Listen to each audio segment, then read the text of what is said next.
దేవునికి స్తోత్రములు. లైవ్లో యూట్యూబ్లో వీక్షిస్తున్న సహోదరులకు క్రీస్తునామలో వందనములు. మరి ప్రార్థన చేసుకుందాం ప్రియులారా. పరలోకమందున్న మా తండ్రి, నీ ప్రియకుమారుడు యేసుక్రీస్తునామలో కృతజ్ఞతాస్తుతులు స్తోత్రములు చెల్లించుకుంటున్నాం నాయన. ఇంతవరకు సజీవులుగా ఉంచి నీ కృపలో కాపాడుతూ భద్రపరుతూ సజీవులుగా ఉంచి ఉదయకాల సమయంలో నీ సన్నిధిలో నీకు నడిపించిన విధానం బట్టి కృతజ్ఞతాస్తుతులు స్తోత్రం చెల్లించుకుంటున్నాం నాయన. ఈరోజు సంఘంగాను సమాజంగాను కూడుకొని సంఘంలో చేర్చబడిన మేము మరి నీ వాక్యం నేర్చుకుంటుండగా మరి వాక్యం విని అర్థం చేసుకుని మమ్మల్ని మేము వాక్యానుసారంగా జీవించి నీకు మేము తెచ్చేవారంగా ఘనత తెచ్చేవారంగా ఉండే ధన్యత భాగ్యం అందరికీ అనుగ్రహించినందుకు కృతజ్ఞతాస్తుతులు స్తోత్రం చెల్లించుకుంటూ యేసుక్రీస్తు నామములో ప్రార్థన అడిగి వేడుకుంటున్నాం తండ్రి, ఆమెన్.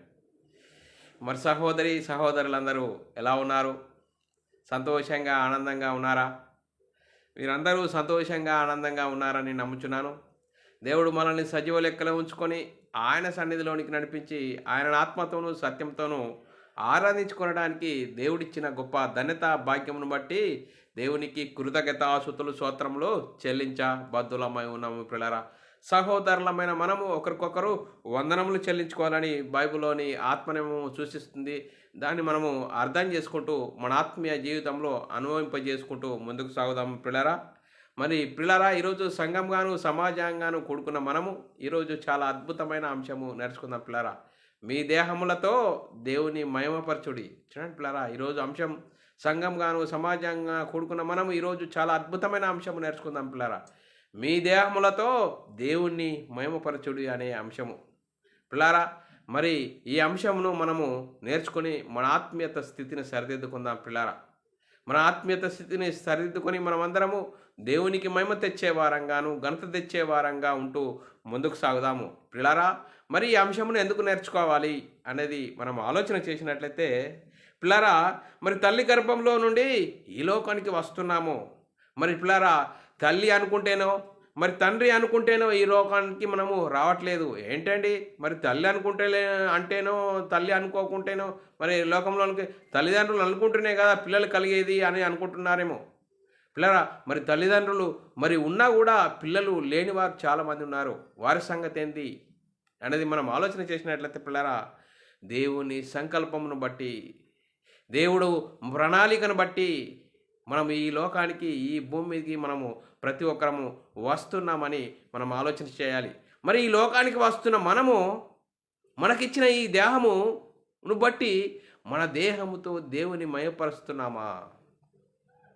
మనము ఈ దేహము దేవుడిచ్చిన ఈ దేహముతో దేవుణ్ణి మయపరచాలి అని దేవుడి ప్రణాళిక. మరి దేవుణ్ణి మయపరిచే వారంగా ఉన్నామా? మరి ఆ దేవుని మయపరిచే వారం కాకుండా మనము నేను అనే ఈ ఆత్మ కొరకు మనం బ్రతుకుతున్నామా? శరీరం కోసమే బ్రతుకుతున్నామా? మరి శరీరానికి ఆశలు కల్పించేవాడున్నాడు. ఎవరండి? సాతాను. శరీరాశ, నేత్రాశ, జీవబుడంబాన్ని కల్పించి మరి మనము మరణించేంత వరకు శరీరం కోసమే బ్రతికి మరణిస్తే పాతాళానికి జారిపోయే భయంకరమైన పరిస్థితి మనలోనే ఉన్నది. అందుకోసమే మనకిచ్చిన ఈ దేహంతో దేవుని మయంపరిచే వారముగా ఉండాలని ఈరోజు చాలా అద్భుతమైన అంశము నేర్చుకుందాం పిల్లారా. మరి ఈ అంశము నేర్చుకొని మన ఆత్మీయ స్థితిని సరిదిద్దుకుందాం పిల్లారా. కాగా ఎవడైనాను క్రీస్తునందున్న ఎడల నూతన సృష్టి. చూడండి పిల్లారా, కాగా ఎవడైనా క్రీస్తునందున్న ఎడల నూతన సృష్టి, పాతవి గతించెను, ఇదిగో కొత్తవాయను. చూడండి పిల్లారా, నూతన సృష్టి ఏంటండి? క్రీస్తు యేసునందు విశ్వాసం ఉంచి సంఘంలో చేర్చబడిన మనము బాప్తీసం తీసుకొని యేసుక్రీస్తునామములో బాప్తీసం తీసుకొని సంఘంలో చేర్చబడిన మనము నూతన సృష్టి. పాత జీవితం అంటే పాప జీవితం. చూడండి, ఆజ్ఞాతికరమైన పాపం వలన వచ్చింది మరణము. దేనికి? ఆత్మమరణము. దేవుని నుండి ఎడబాటు కలిగిన జీవితము అది పాప జీవితము, పాత జీవితము. చూడండి, కాబట్టి ఇప్పుడు క్రీస్తు యేసునందున్న వారికి ఏ శిక్ష విధియు లేదు. అంటే యేసుక్రీస్తు దేవుని కుమారుడు, యేసుక్రీస్తు ప్రభు అని విశ్వసించి యేసుక్రీస్తు నామములో బాప్తీసం పొందిన మనము ఆత్మను బతికింపజేసుకొని సంఘంలో చేర్చబడి సంఘంతో అంటగట్టబడి మరి అపొస్తలుల బోధ యందును సావాసమందును రొట్టె విరుచుట యందును ఎడతెగక ఉన్న మనము కాబట్టి ఇప్పుడు క్రీస్తు యేసునందున్న వారికి ఏ శిక్షా విధియు లేదు అని లేఖనం చెప్తుంది పిల్లరా. మరి క్రీస్తు యేసులోనికి బాప్తీసం పొందిన మనమందరము ఆయన మరణములోనికి బాప్తీసం పొందితిమని మీరు ఎరుగరా? చూడండిరా, ఎంత చక్కని మాట. క్రీస్తు యేసులోనికి బాప్తీసం పొందిన మనము మనందరము ఆయన మరణములోనికి బాప్తీసం పొందితమని మీరు ఎరగరా? మీ ప్రాచీన స్వభావం ఆయన క్రియలతో కూడా సిలువ వేయబడినని ఎరుగుదుము. మన పాత జీవితము యేసుక్రీస్తు నామములో బాప్తీసం పొందుకోవడం ద్వారా ఆయన మరణంలోనికి మనము బాప్తీసం పొందితిమి. అప్పుడు నూతన సృష్టి, కొత్త జీవితం ప్రారంభమైంది. నవీన స్వభావమును ధరించుకున్నాము. నవీన స్వభావమును ధరించుకున్న మనము మీ దేహముతో దేవునిని మయపరచండి. చూడండి, మయపరిచే విధముగా మన జీవితాలు ఉన్నాయా? చూడండి, మరి మనం ఆలోచన చేసినట్లయితే ఎఫెసీయులకు రాసిన పత్రిక 1వ అధ్యాయం 4వ వచనంలో, ఎట్లనగా తన ప్రియుని యందు తాను ఉచితముగా మనకు అనుగ్రహించిన తన కృపామహిమకు కీర్తి కలుగునట్లు, చూడండి, తన కృపామహిమకు కీర్తి కలిగినట్లు మనము జీవిస్తున్నామా? క్రీస్తులోనికి వచ్చిన మనము మరి తన కృపామహిమకు కీర్తి కలిగించే విధముగా ఉన్నామా లేదా? మరి చూడండి, మనం యోహాను సువార్త 1వ అధ్యాయం 18వ వచనంలో రాయబడుతుంది, ఎవడైనాను ఎప్పుడైనాను దేవుని చూడలేదు, తండ్రి రొమ్మున్న అద్వితీయ కుమారుడే ఆయనను బయలుపరచెను. చూడండి, దేవుణ్ణి ఎవరు చూడలేరట. ఎవరు చూచారండి? అద్వితీయ, చూడండి, చాలా చక్కగా రాయబడ్డది మాట. యోహాను సువార్త 1వ అధ్యాయం 18వ వచనం, ఎవడైనాను ఎప్పుడైనాను దేవుని చూడలేదు, తండ్రి రొమ్మునున్న అద్వితీయ కుమారుడే ఆయనను బయలుపరచెను. చూడండి, దేవుణ్ణి ఎవరు చూడలేరు. మరి ఆ చూడని దేవుణ్ణి ఎవరు చూయించారండి? యేసుక్రీస్తు అండి.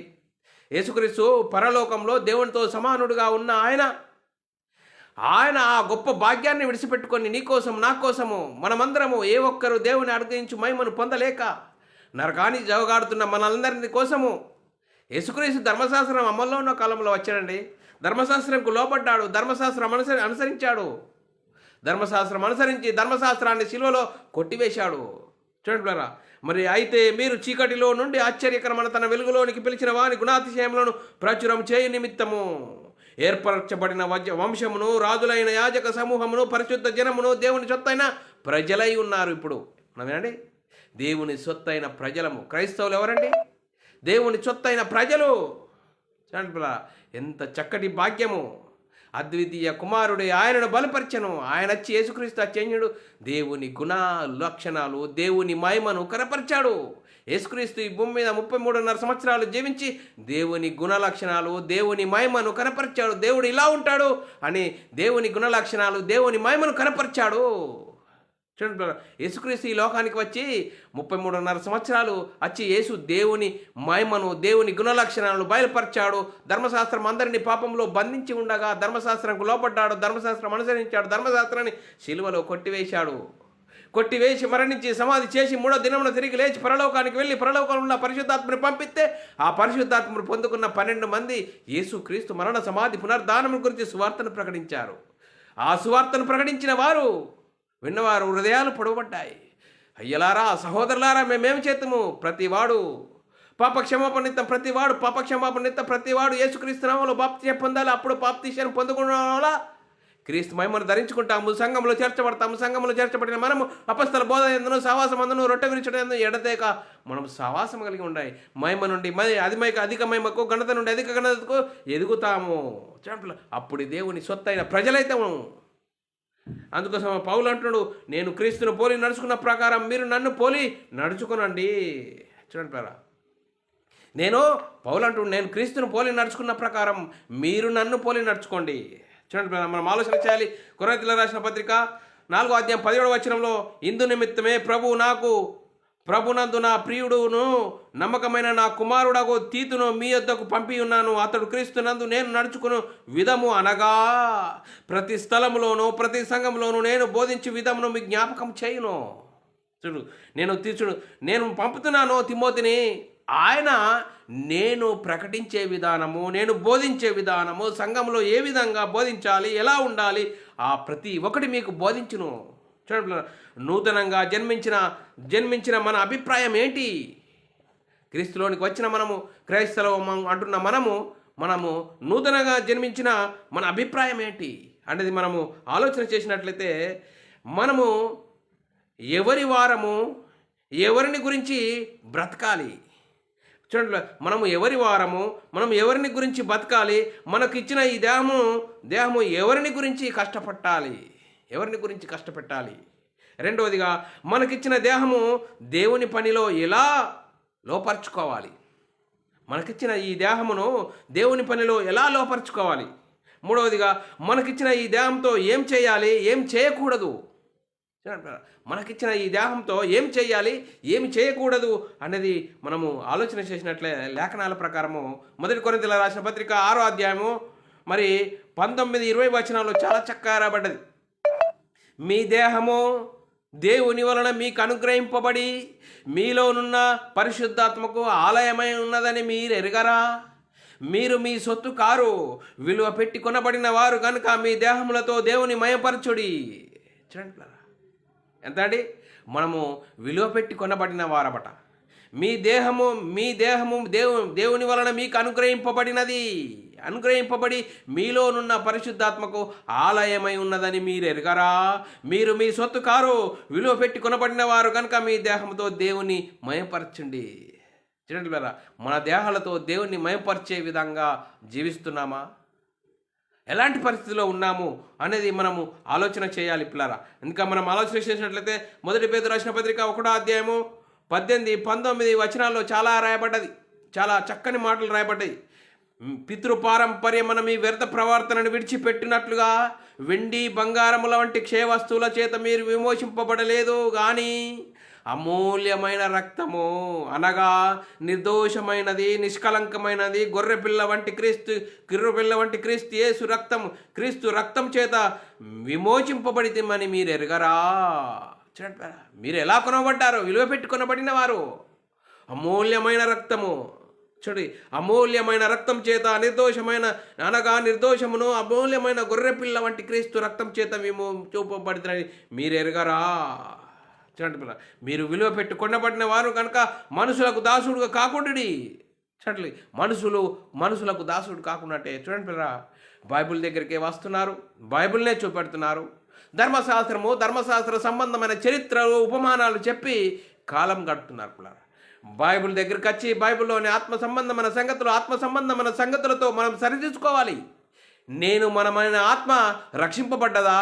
బైబిల్ చెప్తున్న ప్రకారం మనం తీసుకున్న బాప్తీసాలు సరి అయినా, మరి సరిగా జన్మించిన మనం బైబిల్లోని ఆత్మ సంబంధమైన సంగతులు ఎందుకు అర్థం కావట్లేదు? ఎందుకు మన జీవితాలు మన ఇష్టానుసారమైన జీవితం జీవిస్తున్నాము? ఎందుకు మరి ఆత్మానుసారంగా జీవించట్లేదు అన్నది మనం ఆలోచన చేయాలి. మీరు విలువ పెట్టి కొనబడిన వారు కనుక మనుషులకు దాసుడు కాకుడి. చూడండి పిల్లరా, మనము మనుషులకు దాసుడు కాకుడి, శరీరానుసారంగా జీవించద్దు అంటున్నాడు పిల్లరా. రోమీయులకు రాసిన పత్రిక 8వ అధ్యాయం 12వ వచనం, కాబట్టి సహోదరులారా శరీరానుసారముగా ప్రవర్తించుటకు మనము శరీరమునకు రుణస్థులము కామో. చూడండి పిల్లరా, మనము శరీరం కోసమే బ్రతకదు, శరీరం కోసం కోటి విద్యలు. ఆ కోటి విద్యలలో నువ్వు ఏ విద్యలో ఉన్నావు? నేను అనే ఈ ఆత్మ, కనిపించే శరీరంలో కనిపించిన ఒక ఆత్మ ఉన్నది. ఈ ఆత్మ కోసము మనము ఆలోచన చేస్తున్నామా? ఆత్మ కోసము బ్రతుకుతున్నామా? ఎలాంటి పరిస్థితిలో ఉన్నాం? మరి శరీరం కోసం బ్రతుకుతే పరిస్థితి ఏమవుతుందో ఒకసారి లేఖనాలు చదువుకుందాం పిల్లరా. రోమీయులకు రాసిన పత్రిక 8వ అధ్యాయం 5-6 వచనాల్లో చాలా చక్కగా రాయబడ్డది. శరీరానుసారులు శరీరం మీద మనసుంచుదురు. ఏంటండి?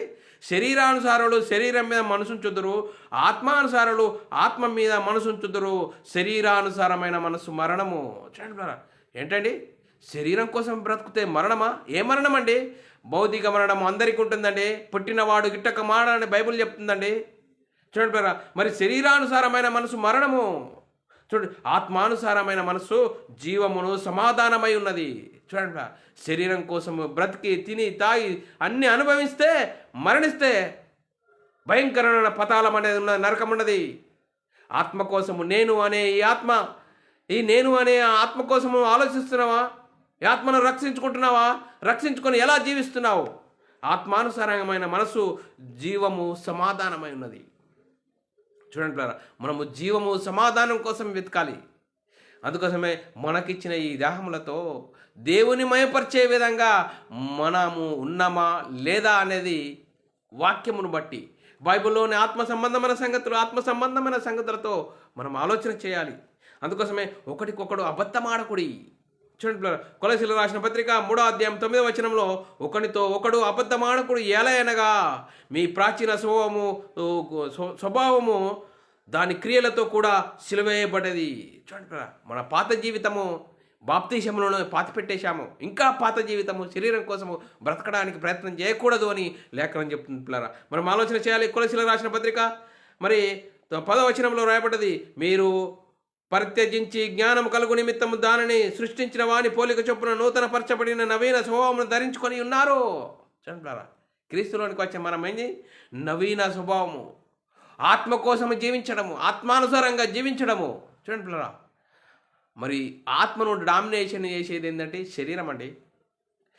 చూడండి, ఆత్మను డామినేషన్ చేసేది శరీరము. అందుకోసమే శరీరము బాప్తీసంలో పాతి పెట్టేశాము. అందుకోసమే చాలా చక్కగా పడ్డది, ఒకటితో ఒకడు అబద్ధమాడకుడి ఏలయనగా ప్రాచీన స్వభావము మీ దాని క్రియలతో కూడా మీరు పరిత్యజించి జ్ఞానం కలుగు నిమిత్తము దానిని సృష్టించిన వాని పోలిక చొప్పున, పోలిక చొప్పున నూతన పరచబడిన నవీన స్వభావమును ధరించుకొని ఉన్నారు. అందుకోసమే నవీన స్వభావము ఏంటండి? క్రైస్తవుడు నవీన స్వభావం, కొత్త జీవితం, ఆత్మానుసారంగా జీవించడము. అందుకోసమే ఎలాంటి పరిస్థితిలో ఉన్నాము అన్నది మనము ఆలోచన చేసినట్లయితే రోమీయులకు రాసిన పత్రిక 7వ అధ్యాయం 6వ వచనంలో, ఇప్పుడైతే దేని చేత నిర్బంధింపబడితేమో దాని విషయమై చనిపోయిన వారమై ధర్మశాస్త్రం నుండి విడుదల పొందితే కనుక మనము అక్షరానుసారమైన ప్రాచీన స్థితి గలవారం కాక ఆత్మానుసారమైన నవీన స్థితి గలవారమై సేవ చేయుచున్నాము. ఇంతకుముందు శరీరం కోసమే బ్రతుకుతున్న మనము ఇప్పుడు క్రీస్తు యేసులోనికి బాప్తీసం పొందిన మనము, క్రీస్తును ధరించుకున్న మనము నవీన స్థితి గలవారమై సేవ చేయుచున్నాము. అందుకోసమే నూతనంగా జన్మించిన మనము దేవుని పనిలో శరీరం ఎలా బ్రతకాలి. చూడండి పిల్లరా, శరీరమును ఎలా లోపరుచుకోవాలి, శరీరాన్ని ఎలా లోపరుచుకోవాలి. అందుకోసమే ఆత్మ చేత శరీర క్రియలను చంపాలి. చూడండి పిల్లరా, శరీరం ఎప్పుడు నిన్ను డామినేట్ చేస్తూనే ఉంటుంది. ఇది లేదు, అది లేదు, ఇది లేదు, అది లేదు, ఎప్పుడు నిన్ను ఏదో విషయంలో నిన్ను ఆత్మను డామినేట్ చేయడానికే ప్రయత్నం చేస్తూనే ఉంటుంది. అందుకోసమే మనం ఏం చేయాలి? ఆత్మ చేత శరీర క్రియలను చంపాలి. అందుకోసమే ఎప్పుడు చంపుతామండి? హృదయంలో వాక్యం ఉండాలండి. హృదయం నిండిన కొద్ది నోరు మాట్లాడుతుందండి. హృదయంలో వాక్యం ఉండాలి. ఆత్మ సంబంధమైన సంగతులు ఎప్పుడు మనం తలపోసుకుంటూ ఉండాలి. వాక్యం వినాలి, చదవాలి, అర్థం చేసుకోవాలి. ఎలా అర్థం చేసుకున్నప్పుడే ఆత్మానుసారంగా జీవించడానికి ప్రయత్నం అవుతుంది. చూడండి పిల్లరా, మనం ఆలోచన చేద్దాం. గలతీయులకు రాసిన పత్రిక 5వ అధ్యాయం 24వ వచనము, క్రీస్తు యేసు సంబంధులు శరీరమును దాని ఇచ్చలను దురాశలను సిలువేసి ఉన్నారు. చూడండి పిల్లరా, క్రైస్తవులు అంటాడా, క్రీస్తు యేసు సంబంధులు శరీరమును దాని ఇచ్చలతో దురాశలతోనూ సిలువేసి ఉన్నాము. ఎక్కడండి? బాప్తీసంలో సిలువేశాము. చూడండి, సిలువేసిన మనము ఆత్మచేత శరీర క్రియను చంపాలి. అందుకోసం పిల్లరా, ఆదాము శరీర ఆశలకు లోనైన వాడు. ఆదామును బట్టి చూడండి పిల్లరా, మనం ఆలోచన చేసినట్టయితే ఆదాముకు దేవుడు ఆజ్ఞ ఇచ్చాడు. ఏంటి? అన్నీ తినవచ్చు కానీ ఒకటే తినకూడదని చెప్పాడు. చూడండి పిల్లలు, ఎంత కష్టం. మరి అన్నీ తినవచ్చును, ఒకటి తినకూడదు అనేది కష్టమా? లేకుంటే అన్ని తినవద్దు, ఒకటి తినాలి అన్నది కష్టమా? చూడండి పిల్లలు, మనం ఆదాముకు ఆజ్ఞ ఇచ్చాడు, మంచి చెడ్డలు తెలివినిచ్చే ఫలం తినకూడదు, తింటే చస్తావన్నాడు. ఎందుకో? శరీరానుసారంగా ఆత్మానుసారంగా ఆత్మకు ఆజ్ఞ ఇచ్చాడు. అందుకోసమే ఆదాము అనతి కాలంలోనే దేవుని ఆజ్ఞను అతిక్రమించాడు. చూడండి, ఆజ్ఞ అతిక్రమే పాపంలో వచ్చింది మరణం. దేనికి? ఆత్మ మరణము, దేవుని నుండి ఎడబాటు.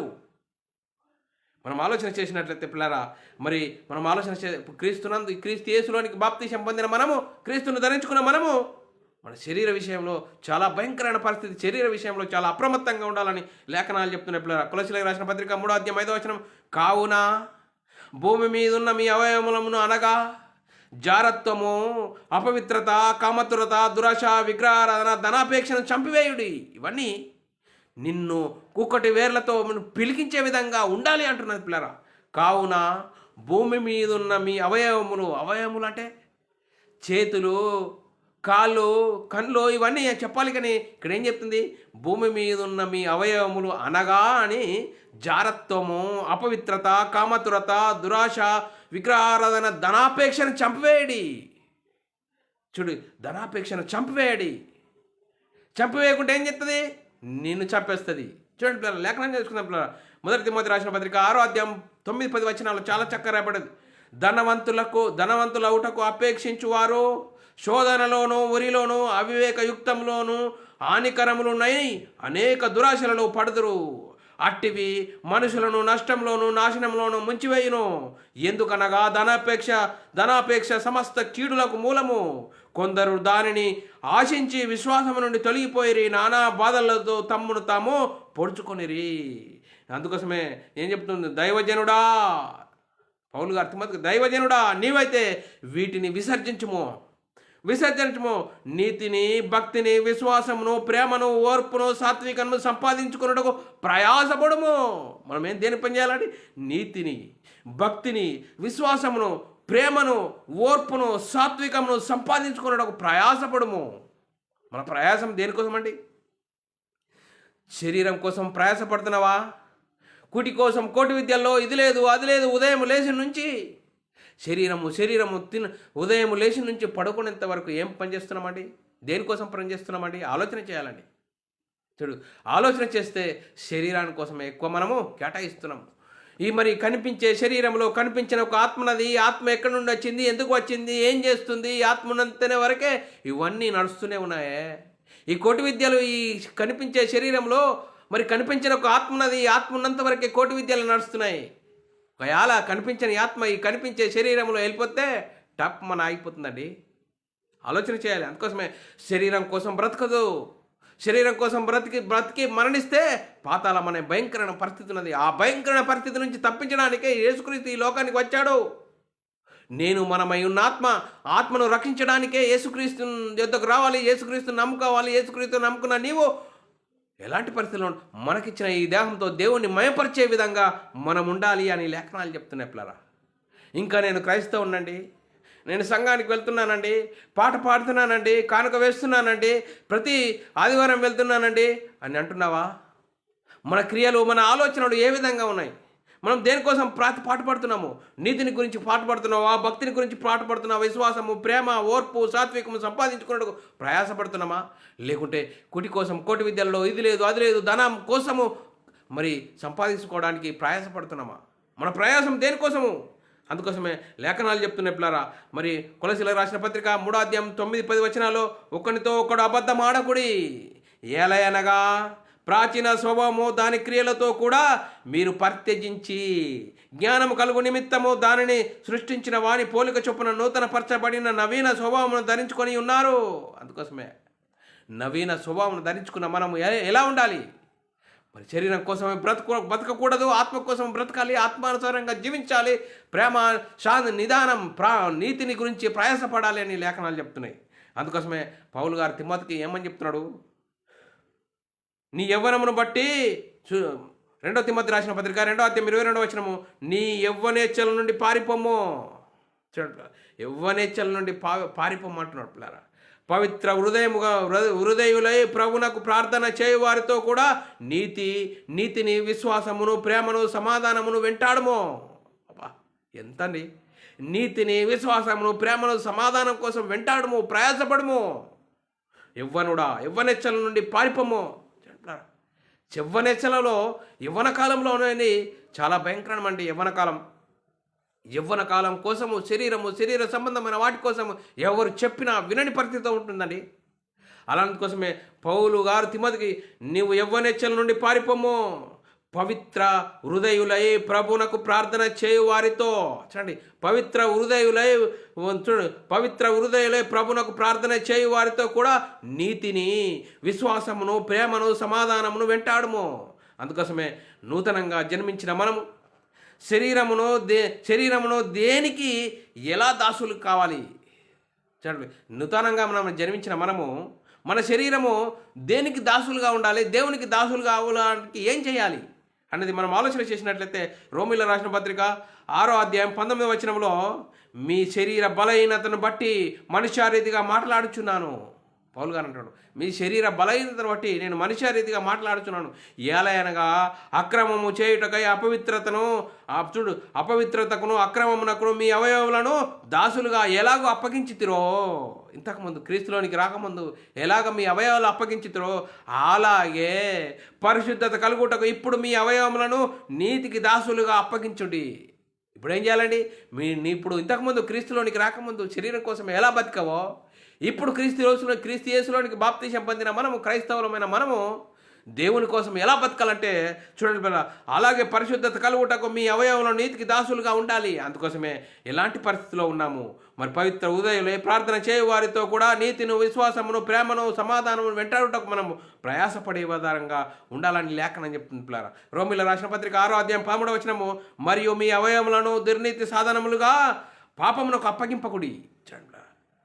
మన అవయవాలను పాపమునకు అప్పగింపకుడి. పాపం ఎందులో ఉందండి? శరీరంలో పాప స్వభావం ఉన్నది కాబట్టి శరీరం కోసం బ్రతుకుతే నిన్ను పాతాళానికి నడిపించే భయంకరమైన పరిస్థితి శరీరంలో ఉన్నది. శరీరంలో పాప స్వభావం ఉన్నది. అందుకోసం శరీరం గురించి ఆలోచన చేయదంటుంది. ప్రభు అయిన యేసుక్రీస్తును ధరించుకున్న వారై శరీర కోరికలను నెరవేర్చుకుంటూ శరీర విషయమైన ఆలోచన చేయకూడి. ఎంత భయంకరమైన పరిస్థితి మనలో ఉన్నది. మీ అవయవాలను దుర్నీతి సాధనములుగా మరి పాపమునకు అప్పగింపకూడి. అయితే మృతులలో నుండి సజీవులమనుకొని మిమ్మును మీరే దేవునికి అప్పగించుకునుడి. మీ అవయవములను నీతి సాధనములుగా దేవునికి అప్పగించుకునుడి. మీ అవయవాలు దేవుని పనిలో అరిగిపోవాలి, అరిగిపోవాలి, కరిగిపోవాలి. దేవుని పని ఏంటండి? వాక్యం చదవాలి, అర్థం చేసుకోవాలి. బైబిల్లోని ఆత్మ సంబంధమైన సంగతులు ఎలా ఉన్నాయి, ఏం చెప్తున్నాయి, ఎలాంటి పరిస్థితిలో ఉన్నాం. అందుకోసమే మనల్ని మనం ఆలోచన, నూతనంగా జన్మించిన మనము ఎవరికి లోపడాలి, ఎవరికి లోపడకూడదు, ఎవరిని ఎదిరించాలి అంటే చూడండి పిల్లరా, నూతనంగా క్రీస్తు యేసులోనికి బాప్తీసం పొందిన మనము, క్రీస్తును ధరించుకున్న మనము ఎవరిని ఎదిరించాలి, ఎవరికి లోబడి ఉండాలి అంటే లేఖనాలు చెప్తున్నారు పిల్లరా. యాకోబు రాసిన పత్రిక 4వ అధ్యాయము 7, 8, 9 వచనాల్లో చాలా చక్కగా రాయబడ్డది. కాబట్టి దేవునికి లోబడి ఉండుడి, అపవాదిని ఎదిరించుడి, అప్పుడు వాడు మీ యొద్ద నుండి పారిపోవును. చూడండి ఎంత చక్కని మాటలు. కాబట్టి మీరు దేవునికి లోబడి ఉండుడి, అపవాదిని ఎదిరించుడి, అప్పుడు వాడు మీ యొద్ద నుండి పారిపోవును. దేవుని యొద్దకు రండి, అప్పుడు ఆయన మీ యొద్దకు వచ్చును. పాపులారా, మీ చేతులను శుభ్రం చేసుకునుడి, ద్విమనస్కులారా మీ హృదయాలను పరిశుద్ధపరచుకునుడి. వాక్కుల పడుడి, దుఃఖపడుడి, ఏడువుడి. మీ నవ్వు దుఃఖమునకును, మీ ఆనందమును చింతకును మార్చుకునుడి. ప్రభు దృష్టికి మిమ్మును మీరే తగ్గించుకునుడి, అప్పుడు ఆయన మిమ్మును హెచ్చించును. చూడండి ఇంకా ఏమంటుంది? మొదటి పేతురు రాసిన పత్రిక 5వ అధ్యాయము 8, 9, 10 వచనాలు చాలా చక్కగా రాబడ్డది. నిబ్బరమైన బుద్ధి కలవారై మేలుకోగా ఉండుడి. మీ విరోధి అయిన అపవాది గర్జించే సింహం వల్ల ఎవరిని మింగుతున్నా అని వాడు తిరుగుతున్నాడట. నువ్వు ఎలా భక్తిగా బతుకుతావు, ఎలా నీతిగా బతుకుతావు నేను చూస్తా అంటున్నాడు వాడు. నిబ్బరమైన బుద్ధి కలవారై మెలకుగా ఉండుడి. మీ విరోధి అయిన అపవాది గర్జించే సింహం వల్ల ఎవరిని మింగుతున్నా అని వాడు వెతుకుతూ తిరుగుతున్నాడో, లోకమందున మీ సహోదరులందు ఈ విధమైన శ్రమలే నెరవేరుచున్నవని ఎరిగి విశ్వాసమందు స్థిరులై వారిని ఎదిరించుడి. చూడండి, తన నిత్యమహిమకు క్రీస్తునందు మిమ్మును పిలిచిన సర్వకృపానిధియగు దేవుడు కొంచెము కాలము మీరు శ్రమపడిన పిమ్మట తానే మిమ్మును పూర్ణులుగా చేసి స్థిరపరచును, బలపరచును. చూడండి, మనము ఎలా ఉండాలి? ఆత్మానుసారంగా జీవించాలి. బైబిల్లోని ఆత్మ సంబంధమైన సంగతులు జీవించినప్పుడు అపవాది ఎలా జీవిస్తావు నేను చూస్తా అంటాడు. శరీరానికి ఆశలు కల్పిస్తాడు. తిను, తాగు, సంతోషించు, మిద్ద మీద మిద్దగట్టు, సంపాదించు, కోటు సంపాదించు, లక్షలు సంపాదించు, ఇదా అని శరీరానికి ఆశలు కల్పిస్తాడు. అందుకోసమే వాడిని ఎదిరించాలి. దేవుని యొద్దకు రండి. దేవుని యొద్దకు వచ్చి బైబిల్లో ఆత్మ సంబంధమైన సంగతులు, బైబిల్లోని మరి ధర్మశాస్త్ర సంబంధమైన చరిత్రలు చెప్పి ఇగో ఆశీర్వాదాలని అవి కాదు, అలా చూపించేవారు ఉన్నారు. అందుకోసమే మనకిచ్చిన ఈ దేహంతో దేవుణ్ణి మయపరిచే విధంగా ఉన్నామా? ఎలాంటి పరిస్థితిలో ఉన్నాము? దేవుణ్ణి మయపరిచే విధంగా ఉన్నామా? ఈ దేహం కోసమే ఈ శరీరం కోసమే బ్రతికి సాతానుకు సిద్ధపరిచిన నరకానికి భయంకరమైన పరిస్థితిలో ఉన్నామా? ఎలాంటి పరిస్థితిలో ఉన్నాము? అందుకోసమే మీ దేహములతో దేవుణ్ణి మయపరచండి. మీ దేహాలు దేవుడికి ఎందుకు ఇచ్చాడు? దేవుణ్ణి మయపరచడానికి. చూడండి, మనం ఆలోచన చేసినట్లయితే రోమీయులకు రాసిన పత్రిక 12వ అధ్యాయం 3వ వచనంలో తన్ను తాను ఎంచుకున్నదగిన దానికంటే ఎక్కువగా ఎంచుకొనక దేవుడు ఒక్కొక్కనికి విభజించి ఇచ్చిన విశ్వాస పరిమాణం ప్రకారము తాను స్వస్థ బుద్ధి కలవాడుటకు తగిన రీతిగా తన్ను ఎంచుకునవలెను. నాకు అనుగ్రహింపబడిన కృపను బట్టి మీలో ఉన్న ప్రతి వానితోనూ చెప్పుచున్నాను. చూడండి, మనకు ఇవ్వబడిన దాన్ని మనము ఆ పరిమాణంను మనం తెలుసుకొని దాని ప్రకారంగా స్వస్థబుద్ధి గల వారగుటకు తగిన రీతిగా తన్ను తాను ఎంచుకునవలను. చూడండి, నాకు అనుగ్రహింపబడిన కృపను బట్టి మీలోనున్న ప్రతి వానితోనూ చెప్తున్నాను. అందుకోసమే ఎలాంటి పరిస్థితిలో ఉన్నాము, అందుకోసమే నీతియు భక్తియు గలవారమై ఉండాలి. ఎఫెసీయులకు రాసిన పత్రిక 4వ అధ్యాయం 24వ వచనము, నీతియు యథార్థమైన భక్తి గలవారమై దేవుని పోలికగా సృష్టింపబడిన నవీన స్వభావమును ధరించుకున్న వాళ్ళను. నవీన స్వభావమును ధరించుకోవాలి. దేనితోని? వాక్యంతో బైబిల్లోని ఆత్మ సంబంధమైన సంగతులతో. లేకుంటే ఆత్మ సంబంధమైన సంగతులతో నడుచుకోకుంటే శరీరం అనే ఒక భ్రమలో నడుస్తాము, సంఘానికి వెళ్తాము, పాట పాడతాము, కానుక వేస్తాము, మళ్ళీ మన పని మనం చేసుకుంటాము. అందుకోసం అలా ఉండకూడదు, శరీరం కోసం బ్రతకకూడదు. కొలసీయులకు రాసిన పత్రిక 3వ అధ్యాయం 9-10 వచనాల్లో ఒకడు అబద్ధం ఆడకుడు, ఏలయనగా మీ ప్రాచీన స్వభావమును దాని క్రియలతో కూడా మీ పరిత్యజించి జ్ఞానం కలుగు నిమిత్తము దానిని సృష్టించిన వాని పోలిక చొప్పున నూతన పరచబడిన నవీన స్వభావం ధరించుకొని ఉన్నారు. నవీన స్వభావం ధరించుకున్న మనము ఎలాంటి పరిస్థితిలో ఉన్నాము? మనం ఎలాంటి పరిస్థితిలో ఉన్నాము? నీతి ప్రవర్తన గలవారమే ఉన్నామా? ప్రేమను, ఆశా నిగ్రహం ఇవన్నిటినీ కలిగి దానికోసం ప్రయాసపడుతున్నామా? ఎలాంటి పరిస్థితుల్లో ఉన్నాము? 1 కొరింథీయులకు రాసిన పత్రిక 15వ అధ్యాయం 34వ వచనంలో నీతి ప్రవర్తన గలవారై మేల్కొని పాపము చేయకుడి. ఏంటండి? పాపము చేయకుండా ఉండాలంటే నీతి ప్రవర్తన గలవారై మేల్కొని పాపము చేయకుడి. దేవుని గురించిన జ్ఞానము కొందరికి లేదు. ఏంటండి? దేవుని గురించిన జ్ఞానము కొందరికి లేదు. మీకు సిగ్గు కలుగుటక ఇట్లు చెప్పుచున్నాను అంటున్నాడు పౌలు గారు. చెప్పారా?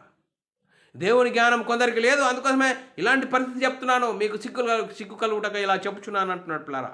అందుకోసమే మరి పౌలు గారు తిమోతికి చెప్తున్నాడు, దైవజనుడా నువ్వు ఎలా ఉండాలి, నీ పరిస్థితి ఎలా ఉండాలి అని చెప్తున్నాడు పిల్లారా. 1 తిమోతి రాసిన పత్రిక 6వ అధ్యాయం 11వ వచనంలో, దైవజనుడా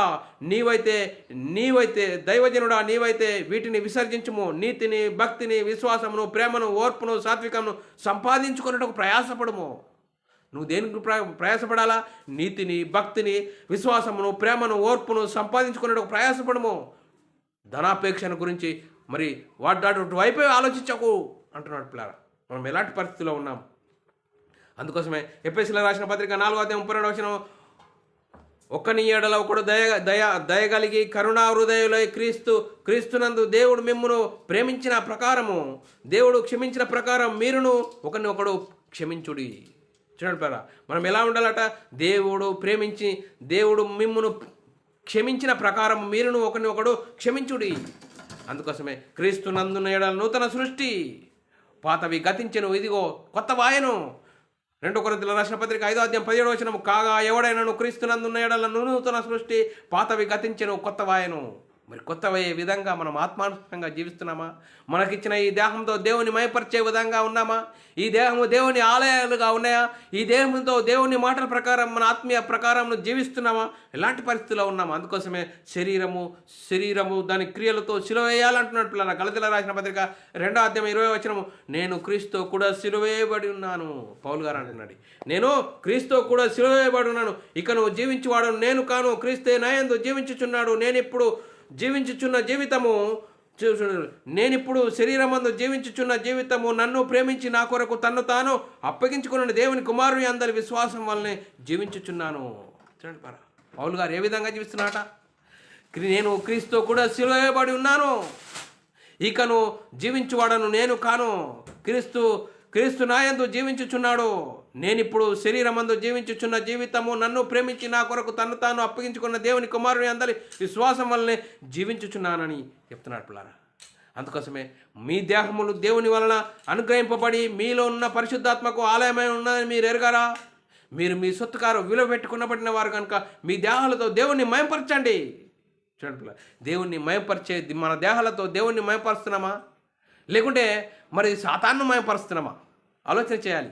మన దేహంతో దేవుణ్ణి మయపరిచే విధంగా ఉన్నామా, లేకుంటే శరీరానుసారంగా జీవిస్తున్నామా? శరీరానుసారంగా జీవిస్తే శరీరానుసారమైన మనసు మరణము, ఆత్మానుసారమైన మనసు జీవము, సమాధానమై ఉన్నదంటున్నది పిల్లరా. అందుకోసమే మనం ఎలాంటి పరిస్థితుల్లో ఉన్నాము, అందుకోసమే మనల్ని మనం ఆలోచన చేయాలి. మీరు విలువ పెట్టి కొండబడిన వారు కనుక మనుషులకు దాసులుగా కాకుండాడి. అందుకోసమే మనకిచ్చిన ఈ దేహాలతో దేవుణ్ణి మయపరిచే విధంగా ఉన్నామా? అలాంటి పరిస్థితిలో ఉండి మనమందరము దేవుణ్ణి మయపరిచే వారంగాను, దేవుణ్ణి గణపరిచే వారంగా ఉంటూ ముందుకు సాగుదాము పిల్లరా. అలా కాదు అంటే శరీరం కోసము, శరీరం అనే ఒక భ్రమలో ఉంటే శరీరంలో పాప స్వభావం ఉన్నది, ఆ పాప స్వభావం శరీరం కోసమే బ్రతికితే మరి సాతానుకు సిద్ధపరిచిన నరకానికి తప్పదు. ఆడు సాతాను ఏం చేస్తాడు? శరీరాశ, నేత్రాశ, జీవపు చూపెడతాడు. వాటి నుంచి వాడిని ఎదిరించాలి. దేవుని యొద్దకు రండి, అప్పుడు దేవుడు మీ యొద్దకు వస్తాడు. అందుకోసమే పాపులారా, మీ చేతులను శుభ్రపరచుకోండి. అందుకోసమే మనం ఎలాంటి పరిస్థితిలో ఉన్నాం? మీ దేహముతో దేవుణ్ణి మయపరుస్తుంది. మన దేహాలతో దేవుణ్ణి మయపరిచే విధంగా ఉన్నామా? ఎలాంటి పరిస్థితిలో ఉన్నాం?